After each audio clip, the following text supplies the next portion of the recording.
मित्रांनो, आजच्या धावपळीच्या जीवनात आपण थकतोय, चिडचिड करतोय, लक्ष लागत नाही, पण तरीही आपण ह्याला सामान्य समजतो. सकाळी उठल्यावरच दमल्यासारखं वाटणं, थोडंसं चाललं तरी श्वास लागणं, काम करताना डोकं जड वाटणं, हे सगळं आपण झोप कमी झाली म्हणून किंवा ताणामुळे आहे असं गृहीत धरतो. पण खरं कारण वेगळंच असू शकतं. शरीरात एका अत्यंत महत्त्वाच्या जीवनसत्वाची कमतरता हळूहळू वाढत असते आणि आपण त्याकडे पूर्णपणे दुर्लक्ष करत असतो. हे जीवनसत्व म्हणजे व्हिटॅमिन B12, जे तुमच्या रक्तापासून ते मेंदूपर्यंत प्रत्येक प्रक्रियेत सामील असतं. सगळ्यात धक्कादायक गोष्ट म्हणजे B12 ची कमतरता अचानक दिसत नाही, ती हळूहळू वाढते, अगदी शांतपणे. आपलं शरीर आधी छोटे छोटे संकेत देतं, पण आपण ते ऐकत नाही. विशेष म्हणजे ह्या कमतरतेची पहिली स्पष्ट चिन्ह आपल्या जिभेवरच दिसू लागतात. जीभ जी फक्त चव ओळखण्यासाठी नाही, तर शरीराच्या आतल्या पोषण स्थितीचा आरसा आहे. रंग बदलणं, जळजळ होणं, टोचल्यासारखं वाटणं, ही सगळी लक्षणं काही साधी नाही. ही तुमच्या शरीराकडून दिली जाणारी इमर्जन्सी नोटीस आहे. आज भारतात विशेषतः शाकाहारी लोकांमध्ये आणि अनियमित आहार घेणाऱ्यांमध्ये B12 ची कमतरता प्रचंड प्रमाणात आढळते. पण दुर्दैवाने ह्यावर फारसं बोललं जात नाही. लोक मल्टीव्हिटॅमिन घेऊन विषय संपवतात. पण मित्रांनो, व्हिटॅमिन B12 चा प्रश्न इतका साधा नाही. जर वेळेत लक्ष दिलं नाही तर ही कमतरता रक्ताल्पता, मज्जासंस्थेचे विकार आणि कायमस्वरूपी नसांचे नुकसान करू शकते. म्हणूनच आज आपण ह्या व्हिडिओमध्ये शरीर तुम्हाला कोणत्या संकेतांद्वारे सावध करतं, ते कसं ओळखायचं आणि योग्य वेळी काय करायचं, काय खायचं, ते सविस्तरपणे जाणून घेणार आहोत. सर्वात आधी आणि सर्वात महत्त्वाची गोष्ट म्हणजे जिभेवर सतत होणारी जळजळ, आग होण्यासारखी भावना आणि सूज. मित्रांनो, अनेक लोक सहज म्हणतात, आज जरा तिखट जास्त झालं म्हणून जीभ जळते.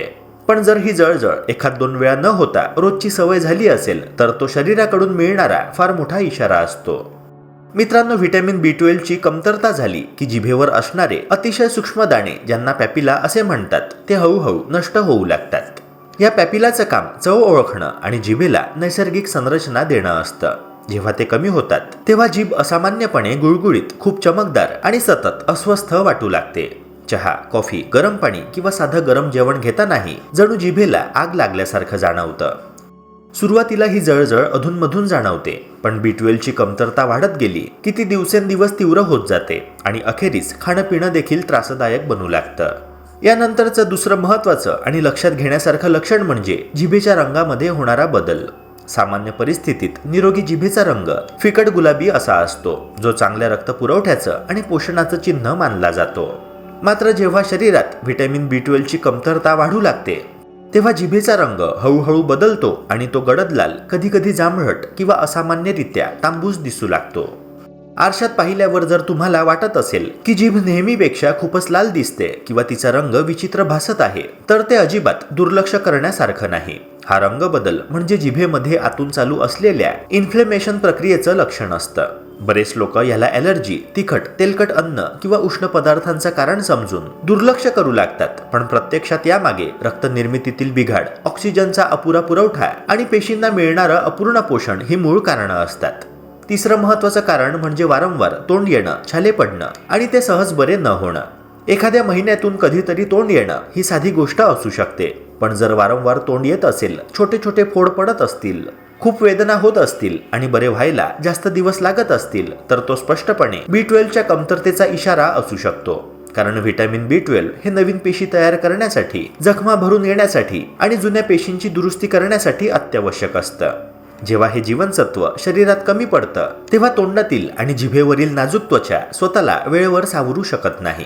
परिणामी लहान फोड मोठे वाटू लागतात, जळजळ वाढते, खाणं बोलणंही त्रासदायक होतं आणि साधी दुखापत सुद्धा दीर्घकाळ टिकून राहते.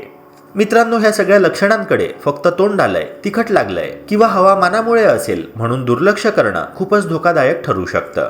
कारण जीभ आणि तोंड ही शरीराची अशी जागा आहे जिथे आतल्या पोषण तुटीची पहिली चिन्ह स्पष्टपणे दिसून येतात. जिभेची जळजळ, रंग बदल, गुळगुळीतपणा आणि वारंवार तोंड येणं ही सगळी लक्षणं वेगवेगळी वाटत असली तरी त्यामागचं मूळ कारण अनेकदा एकच असतं: व्हिटॅमिन B12 ची कमतरता. वेळेत लक्ष दिलं नाही तर ही कमतरता पुढे थकवा, चक्कर, अशक्तपणा, स्मरणशक्ती कमी होणं आणि मज्जासंस्थेवर परिणाम अशी गंभीर रूपं घेऊ शकते. म्हणूनच शरीर देत असलेले हे छोटे छोटे संकेत ओळखणं, त्याकडे गांभीर्याने पाहणं आणि योग्य तपासणी करून वेळेवर उपाय करणं अत्यंत आवश्यक आहे. मित्रांनो, आता आपण येतो सगळ्यात गंभीर, दुर्लक्षित केलं तर अत्यंत धोकादायक ठरू शकणाऱ्या टप्प्यावर, म्हणजेच नसांवर होणारा परिणाम. अनेक लोक अनुभव सांगतात की जिभेवर सुई टोचल्यासारखं वाटतं. जिभेत कधी कधी मुंग्या येतात, कधी अचानक जीभ सुन्न बधीर झाल्यासारखी वाटते. सुरुवातीला ही भावना काही सेकंदांची असते, येते आणि जाते. त्यामुळे बहुतेक लोक ह्याकडे फारसं लक्ष देत नाही. पण जर हीच भावना वारंवार होत असेल, दिवसातून अनेक वेळा जाणवत असेल किंवा हळूहळू तीव्र होत चालली असेल, तर हे साधा कारण नसून मज्जासंस्थेशी संबंधित गंभीर समस्या असू शकते. व्हिटॅमिन B12 ची कमतरता थेट नसांच्या कार्यक्षमतेवर परिणाम करते. सुरुवात अनेकदा जिभेपासून होते, कारण तिथल्या नसा अतिशय नाजूक आणि संवेदनशील असतात. पण हळूहळू हीच समस्या हातांच्या बोटांमध्ये, पायांच्या बोटांमध्ये आणि शरीराच्या इतर भागांपर्यंत पोहोचू लागते. व्हिटॅमिन B12 हे फक्त रक्तासाठी नाही, तर नसांच्या भोवती असलेल्या संरक्षणात्मक आवरणासाठी, ज्याला मायलिन शीथ असे म्हणतात, अत्यंत आवश्यक असतं. हे आवरण नसांना सुरक्षित ठेवतं आणि मेंदूपासून शरीराच्या प्रत्येक भागापर्यंत जाणारे संदेश वेगाने आणि अचूक पोहोचवण्याचं काम करतं. जेव्हा व्हिटॅमिन B12 ची कमतरता निर्माण होते, तेव्हा हे संरक्षणात्मक आवरण हळूहळू कमकुवत होऊ लागतं. परिणामी मेंदू आणि शरीर यांच्यातील संदेशवहनात गडबड निर्माण होते. त्यामुळे जिभेवर सुई टोचल्यासारखी भावना, मुंग्या येणे, सुन्नपणा, बधीरपणा, तापल्यासारखं किंवा जळजळल्यासारखं वाटणं अशी लक्षणं दिसू लागतात. सुरुवातीला ही लक्षणं सौम्य असतात.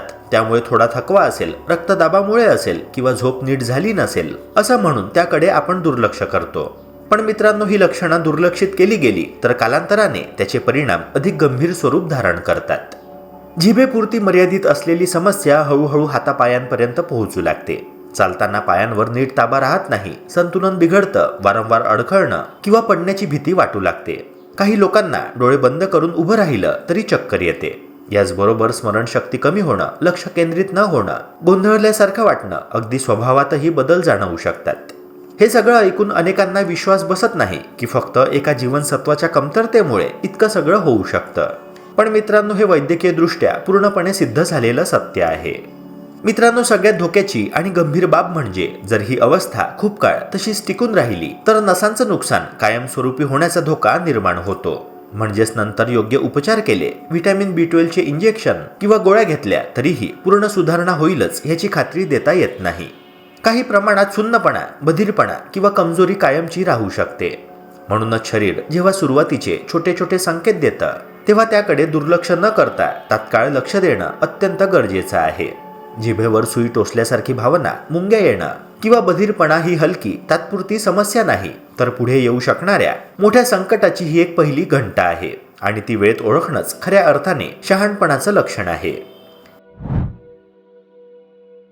मित्रांनो, आता सर्वात महत्त्वाचा प्रश्न उभा राहतो की ही व्हिटॅमिन B12 ची कमतरता नेमकी कशी भरून काढायची. सर्वप्रथम हे लक्षात घ्या की व्हिटॅमिन B12 हे नैसर्गिकरित्या प्रामुख्याने प्राणीजन्य पदार्थांमध्येच आढळतं. त्यामुळे जे लोक अंडी, मासे किंवा मांस खातात त्यांच्यासाठी ही कमतरता भरून काढणं तुलनेने सोपं असतं. अंडी हा व्हिटॅमिन B12 चा अत्यंत चांगला आणि सहज उपलब्ध स्रोत आहे. नियमितपणे आहारात अंडी घेतल्यास अनेक वेळा सौम्य कमतरता आपोआप भरून निघू शकतात. त्याचप्रमाणे मासे, चिकन आणि मटण हे B12 ने समृद्ध असल्यामुळे शरीराला आवश्यक ते पोषण मिळायला मदत मिळते. याच सोबतच दूध, दही, पनीर, चीज यांसारखे दुग्धजन्य पदार्थ देखील व्हिटॅमिन B12 चा चांगला स्रोत मानले जातात. विशेषतः ग्रामीण भागात मिळणारं देशी गाईचं दूध, त्याचं दही किंवा ताक हे पचनास हलकं आणि पोषण मूल्यांनी समृद्ध असतं. त्यामुळे ते नियमितपणे घेतल्यास शरीराला फायदा होऊ शकतो. मात्र जे लोक पूर्णपणे शाकाहारी आहेत त्यांच्यासाठी B12 ची कमतरता हा अधिक संवेदनशील आणि लक्ष देण्याजोगा विषय ठरतो. कारण वनस्पतीजन्य अन्नामध्ये नैसर्गिकरित्या व्हिटॅमिन B12 चं प्रमाण फारच कमी किंवा जवळजवळ नसतंच. तेव्हा मित्रांनो, अशा परिस्थितीत फोर्टिफाईड पदार्थांचं महत्त्व खूप वाढतं.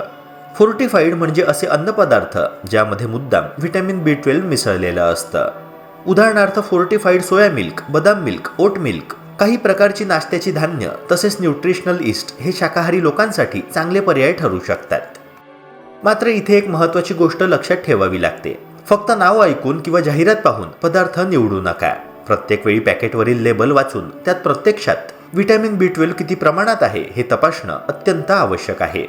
कारण सगळेच फोर्टिफाईड पदार्थ सारख्या प्रमाणात उपयुक्त असतातच असं नाही. यासोबतच सगळ्यात महत्त्वाची आणि दुर्लक्षित केली जाणारी गोष्ट म्हणजे स्वतःहून अंदाज बांधणं टाळावं. अनेक लोकांना असं वाटतं की थकवा आहे म्हणजे व्हिटॅमिन B12 कमी असेल किंवा जीभ जळते म्हणजे नक्कीच व्हिटॅमिनची कमतरता आहे असे समजून ते थेट सप्लिमेंट्स घेऊ लागतात. पण हे नेहमी योग्य ठरतंच असं नाही. योग्य मार्ग म्हणजे रक्त तपासणी करून व्हिटॅमिन B12 ची अचूक पातळी जाणून घेणं. साध्या रक्त तपासणीतून ही माहिती सहजपणे मिळू शकते. त्यानुसार डॉक्टर परिस्थिती पाहून आहारातील बदल सुचवू शकतात किंवा गरज असेल तर गोळ्या, सिरप किंवा काही वेळा इंजेक्शन देण्याचा सल्ला देऊ शकतात. काही लोकांमध्ये B12 शोषणाची समस्या असते, त्यामुळे भरपूर आहार असूनही कमतरता भरून निघत नाही. तेव्हा अशा वेळी फक्त आहारावर अवलंबून राहणं पुरेसं ठरत नाही. मित्रांनो, सकारात्मक बाब म्हणजे योग्य वेळी लक्ष दिलं तर व्हिटॅमिन B12 ची कमतरता पूर्णपणे नियंत्रित करता येते आणि तिच्यामुळे होणारे गंभीर परिणाम टाळता येऊ शकतात.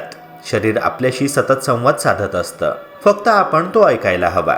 विशेषतः जीभ, तोंड, हातापायांमधील मुंग्या, थकवा, चक्कर येणं यांसारखे संकेत हे शरीराचं मदतीसाठीचं आवाहन असतं. जर आपण वेळेत हे संकेत ओळखले, तपासणी करून घेतली आणि योग्य उपाय केले तर पुढे होऊ शकणारं मोठं नुकसान सहज टाळता येऊ शकतं. म्हणून नंतर पाहू, आपोआप बरं होईल असा विचार न करता आजच आपल्या आहाराकडे, शरीराच्या संकेतांकडे आणि आरोग्याकडे गांभीर्याने पाहणं हाच खरा शहाणपणाचा मार्ग आहे. मित्रांनो, आशा करतो की ही माहिती तुम्हाला उपयुक्त वाटली असणार. अशाच प्रकारच्या आरोग्यवर्धक कंटेंट्स करिता आपल्या YouTube चॅनलला सबस्क्राईब करून बेल आयकॉनला नक्की प्रेस करा. भेटूया पुन्हा एका नव्या व्हिडिओसह. जय हिंद, जय महाराष्ट्र.